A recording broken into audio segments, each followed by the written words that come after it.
Start. जय हिंद साथियों, आज हम लोग कल 20 जुलाई को इस लोकतंत्र में घटित एक ऐसी घटना के बारे में बात करने के लिए यहाँ पे एकत्रित हुए हैं, जो कि लोकतंत्र में और भारतीय लोकतंत्र में एक काला दिन के रूप में याद किया जाएगा।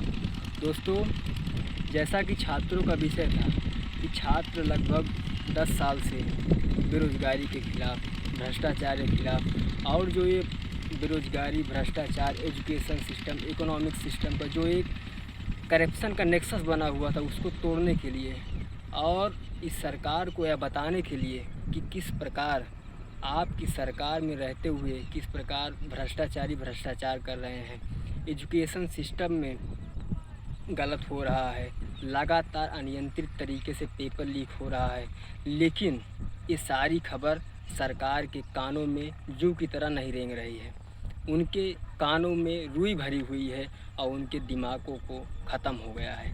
साथियों, जब 20 तारीख को पूरे देश से युवाओं का कूच मार्च जब संसद की ओर चला, तो आप देखिए किस प्रकार से विधायिका और कार्यपालिका का जो नेक्सस है वो मिलकर छात्रों के ऊपर बर्बरतापूर्वक पूरी एकदम एनिमल जैसे मारा जाता है, जैसे भैंस को मारा जाता है, उस प्रकार से लाठीचार्ज हुआ है। महिलाओं के साथ, छात्राओं के साथ किस प्रकार से सेक्सुअल असॉल्ट किया गया है, यह दिन प्रशासन, शासन और सरकार के लिए काला दिन साबित होगा। दोस्तों, काला दिन के रूप में इमरजेंसी को याद किया जाता था, लेकिन आज यह देश इमरजेंसी को भूल चुका है। उसके जहन में सिर्फ 20 जुलाई है कि 20 जुलाई को किस प्रकार इस देश में सरकार को बनाने के लिए हर नौजवान, हर छात्र, हर कामगार और हर किसान मिलकर इस सरकार को वोट देता है कि यह सरकार बनेगी तो हमारे असहमति को विद्रोह न मानकर, असहमति को अपना आईना मानकर इस लोकतंत्र में हमारे द्वारा प्रकट की गई असहमति को मानेगी और उसके अनुसार काम करेगी। लेकिन आज लोकतंत्र में असहमति को विद्रोह माना जा रहा है और असहमति को एक एंटी नेशनल रूप दिया जा रहा है। इस एंटी नेशनल रूप के लिए छात्रों ने वहाँ कूच किया तो छात्रों के ऊपर लाठीचार्ज हुआ और हमारे विपक्षी दलों के नेताओं के ऊपर तरह तरह के इल्ज़ाम लगाए गए कि यह आंदोलन छात्रों का नहीं है, या आंदोलन सांप्रदायिकताओं का है, या आंदोलन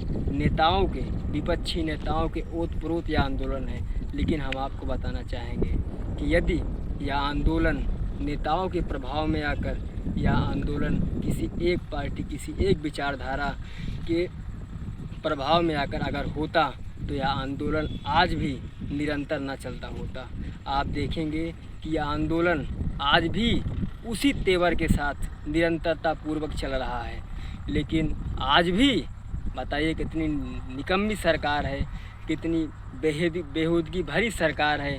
आज भी वो यह नहीं समझ पा रही है कि छात्रों के जो वाजिब सवाल हैं उसको लिया जाए और जो एक बेहया, एक इर्रिस्पॉन्सिबल, एक अनअकाउंटेबल जो एजुकेशन मिनिस्टर है, जो आगे चल के या पीछे उसका जो बैकग्राउंड है वो माफियागिरी का बैकग्राउंड है। बताइए, यह सरकार कहती है कि हम इतने मजबूत हैं कि हम देश को $5 ट्रिलियन से ऊपर ले जाएंगे, लेकिन आज आप इस सरकार की कमज़ोरी को देखिए कि वो एक मंत्री का इस्तीफ़ा नहीं ले पा रही है।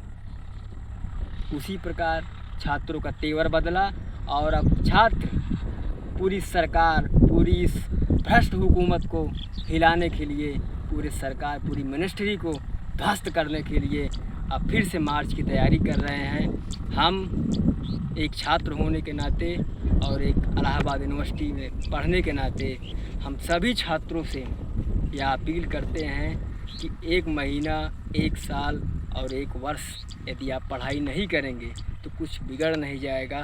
लेकिन ये जो एक संवेदनशील मुद्दा है, जो एक देश में एक मोमेंट है, जो कि मोमेंट नहीं है, मोमेंट माने क्षण, मोमेंट नहीं है, ये मूवमेंट है, ये आंदोलन है।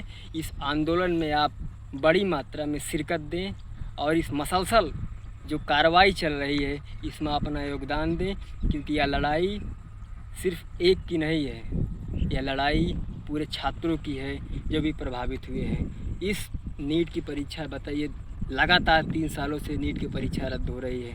अब की साल जो परीक्षाएं रद्द हुई उसमें 20 लोगों ने, 20 छात्रों ने आत्महत्या की। यह आत्महत्या नहीं है, यह इंस्टीट्यूशनल मर्डर है, जो कि सांस्थानिक हत्या कहते हैं। या किसी सरकार के इरिस्पॉन्सिबल, गैर जिम्मेदाराना, अपनी जिम्मेदारी को ना मानना, पेपर लीक होना, किसी समस्याओं से प्रभावित थे, जो कोचिंग माफिया जो कि 3-3 लाख 4-4 लाख रुपए लेकर शिक्षा देते हैं। बताइए, जब घर वालों ने खेत बेचकर, कृषि बेचकर पैसा एकत्र किया और पढ़ाई के लिए दिया, जब रिजल्ट नहीं आया तो वह प्रभाव छात्रों पर गया और यह प्रभाव का नतीजा रहा कि छात्रों ने आत्महत्या की। जो कि सीजेपी द्वारा 3 मांगों को मांगा गया है कि जो पर्यावरणविद हैं, जो सामाजिक कार्यकर्ता हैं, सोनम वांगचुक जी को इस आंदोलन पे लगे सारे जो चार्ज हैं,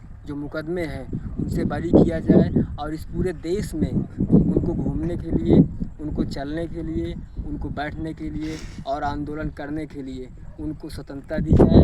और दूसरी जो मांग है कि इस निकम्मे भ्रष्ट माफिया एजुकेशन मिनिस्टर को इस्तीफ़ा दे।